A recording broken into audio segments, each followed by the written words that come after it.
Hi అండి, మా ఇంటి వంటకి స్వాగతం అండి. ఇవాళ వీడియో ఏంటంటే కాలీఫ్లవర్ డీప్ ఫ్రై చేస్తున్నానండి. కాలీఫ్లవర్ 2-3 సార్లు శుభ్రం కడిగేసుకోవాలి. పురుగులు ఏమన్నాయేమో చూసి కడిగేసుకున్నాక ఇలా కట్ చేసుకోవాలి. ఇప్పుడు దీంట్లో ఏమేమి వేస్తున్నానంటే నేను అయితే మొక్కజొన్న పిండి అయితే తీసుకున్నానండి. ఈ ప్లేస్లో అయితే మీరు శనగపిండి అనేది తీసుకోవచ్చు, బియ్యం పిండి అనేది తీసుకోవచ్చు. నేను 2 చెంచాల దాకా తీసుకున్నాను. కొద్దిగా గరం మసాలా తీసుకున్నానండి. ధనియాల పౌడర్ 1/2 చెంచా ధనియాల పౌడర్, చిటికెడు జీలకర్ర పొడి తీసుకున్నానండి.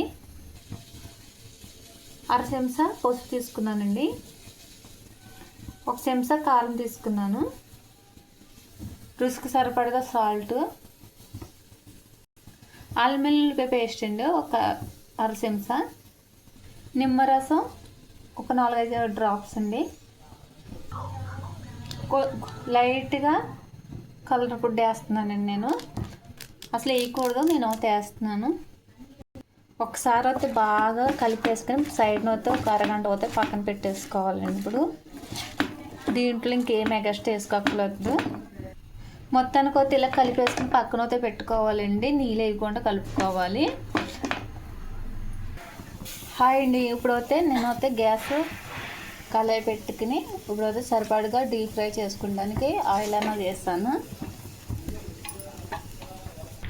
ఇప్పుడైతే ఆయిల్ వేడవుతుందండి. కాలీఫ్లవర్ అన్నది వేస్తున్నాను.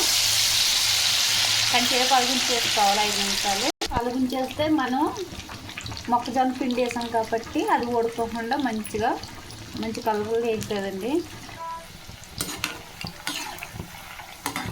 చూసారా బాగా వేడుతుంది.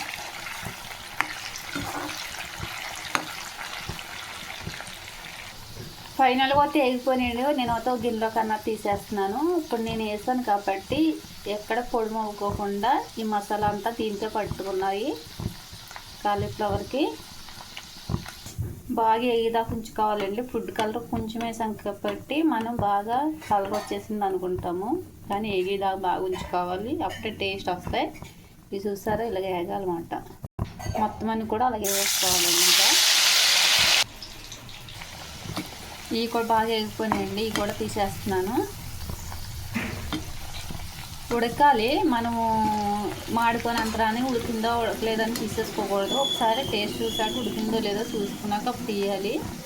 ఉడికిపోయినాయి కాబట్టి నేను తీసేస్తున్నాను. ఇప్పుడు ఇలాగే మొత్తం అన్ని ఇంక ఇలాగే వేసుకోవాలండి. ఇంకా హాయ్ అండి, ఫైనల్గా వస్తే క్యాబేజీ కాలీఫ్లవర్ ఫ్రై అన్నది రెడీ అయిపోయింది. మీకు ఈ వీడియో నచ్చితే కానీ లైక్ చేయండి, షేర్ చేసి సబ్స్క్రైబ్ చేసుకోండి. నేను చెప్పిన క్వాలిటీలో అయితే మీరు చేసుకుంటే మాత్రం చాలా టేస్టీగా ఉంటాయి. పిల్లలు కానీ పెద్దవాళ్ళకి కానీ నోటుతోటి ఉత్తిగా తినవచ్చు. అలాగే మనకి ఏ రసంలో పప్పులో కూడా చాలా బాగుంటాయి. మీకు ఈ వీడియో నచ్చితే లైక్ చేయండి. కాలీఫ్లవర్ ఫ్రై వస్తే రెడీ అయ్యండి.